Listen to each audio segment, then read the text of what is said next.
चलिए बच्चों, बात करते हैं class 12 chapter 6 exercise 6.5 question number 19 पर 20 पर पहुंच गए हैं। क्वेश्चन नंबर 20 की लैंग्वेज पढ़ के देखिए। क्वेश्चन नंबर 20 की लैंग्वेज क्या बोलती है आपको लिखा गया है, show that the right circular cylinder of given surface and maximum volume is such that its height is equals to the diameter of the base. आपको ये बताना है कि किसी राइट सर्कुलर सिलेंडर में अगर आपको सरफेस एरिया गिवन हो तो उसकी जो हाइट होगी वो बेस डायमीटर के इक्वल होगी। पहली बात तो ये प्रूफ करनी है। दूसरी बात, आपको मैक्सिमम वॉल्यूम बताना है। वॉल्यूम, जिस चीज़ को मिनिमम या मैक्सिमम बताना होता है उसका हमें डिफरेंशिएशन करना होता है। पहली बात हमें दूसरी बात क्या प्रूफ करनी है कि height is equals to diameter, यानी कि मुझे प्रूफ करना है h इक्वल्स टू 2r और मुझे मैक्सिमम वॉल्यूम बताना है। पहली बात ये हो गई। गिवन क्या है हमें? Surface area. अच्छा, सरफेस एरिया यहाँ पर टोटल लेना। सरफेस एरिया दो तरीके से होते हैं, curved surface area, total surface area. अगर कर्व्ड वर्ड बोला ही जाएगा तभी कर्व्ड सरफेस एरिया लेना है, नहीं तो हमेशा टोटल सरफेस एरिया ही समझना है।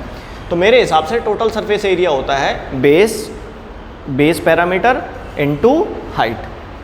तो बेस सर्कल है तो हम यहाँ पे क्या लिखेंगे, हमारे पास क्या हो जाएगा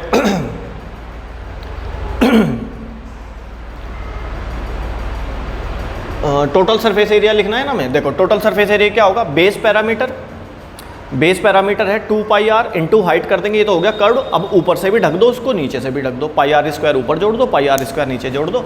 वैसे आपको सरफेस एरिया पता होगा 2 pi R H plus pi R square. ठीक है जी, हमने लिख लिया कि आर तो रेडियस है, एच हाइट है और ए रिप्रेजेंट कर रहा है टोटल सरफेस एरिया को, वी रिप्रेजेंट कर रहा है वॉल्यूम को। ये सारी चीज़ें मैंने जो जो टर्म्स यूज़ करी उन सबके नाम भी बता दिए। हमारे हिसाब से एरिया होता है 2 pi R H plus pi R square. अब हम करते क्या हैं, हर क्वेश्चन में हम क्या कर रहे हैं, एक वेरिएबल में कन्वर्ट करते हैं और उसी के रेस्पेक्ट में डिफरेंशिएशन कर देते हैं, जिसको भी मिनिमम या मैक्सिमम बताना होता है। अब मेरे पास वेरिएबल हो गए आर और एच। यहाँ से मुझे लगा एच निकालना ज़्यादा आसान है क्योंकि आर यहाँ पे भी फंसा हुआ है, आर यहाँ पे भी फंसा हुआ है। आर निकालना थोड़ा सा हार्ड पड़ेगा तो एच निकाल लिया। ऐसे निकालने के लिए ये वाली टर्म उधर जाके घटी ए में से और फिर ये जो इनटू में बचेगा ये डिवाइड में चला जाएगा, एच निकल जाएगा। इसको फर्स्ट इक्वेशन नाम देके छोड़ दिया। वॉल्यूम क्या होता है? सिलेंडर का वॉल्यूम होता है पाई आर स्क्वायर एच, और यहाँ पर मैं इस एच की वैल्यू जो अभी हमने फाइंड करी है वो पुट कर देते हैं। पाई आर स्क्वायर ऐसे ही एच की जगह लिख देंगे a minus 2 pi R square upon में 2 पाई आर। आपको दिखाई दे रहा है पाई आर से पाई आर कैंसिल होने के बाद नीचे 2 बच जाएगा, ऊपर r बच जाएगा। इस r के अंदर मल्टीप्लाई कर लेता हूँ क्योंकि प्रोडक्ट रूल से बच जाऊँगा। r की मल्टीप्लाई करी A R minus 2 pi R cube बन जाएगा। नीचे 2 कॉन्स्टेंट है, इससे कोई टेंशन वाली बात नहीं। ये आ गया जी आपका v A R minus 2 pi R cube upon 2। Differentiation कर देंगे विद रेस्पेक्ट टू r क्योंकि अब मेरे पास r वेरिएबल है। dv over D R equals to, इसका डिफरेंशिएशन करेंगे तो a बच जाएगा, ए आर का डिफरेंशिएशन a बच जाएगा, a कॉन्स्टेंट का रोल प्ले कर रहा है। माइनस 3 2 जा 6 पाई आर स्क्वायर बच जाएगा। नीचे 2 कॉन्स्टेंट है, इससे कोई टेंशन नहीं। डिफरेंशिएशन को 0 के इक्वल रखेंगे। फिर हम डिफरेंशिएशन को 0 के इक्वल रखेंगे। जब इसको 0 से कंपेयर करेंगे 2 उधर जाके 0 बन जाना है। a minus 6 pi R square equals to 0 और a की वैल्यू आ जाएगी 6 पाई आर स्क्वायर। हमेशा ये वैल्यू आपको फर्स्ट इक्वेशन में पुट कर देनी होती है, ये अपने आप ही उस रिलेशन तक पहुंचा देगा आपको। a की जगह हम 6 पाई आर पुट कर देंगे, कहाँ पे? फर्स्ट इक्वेशन में। यहाँ पे a की जगह 6 पाई आर स्क्वायर रख दिया। 6 pi R square minus 2 pi R square divide में 2 पाई आर लिखा हुआ है। 6 पाई आर स्क्वायर में से 2 पाई आर स्क्वायर गया, आपके पास कितना क्या बच जाएगा? 4 पाई आर स्क्वायर। अपोन में चल रहा है 2 पाई आर, 2 से 4 गया 2 बचा, पाई से पाई कैंसिल, आर स्क्वायर को आर से डिवाइड करेंगे 2r। प्रूफ हो गया ना, h इक्वल्स टू 2r।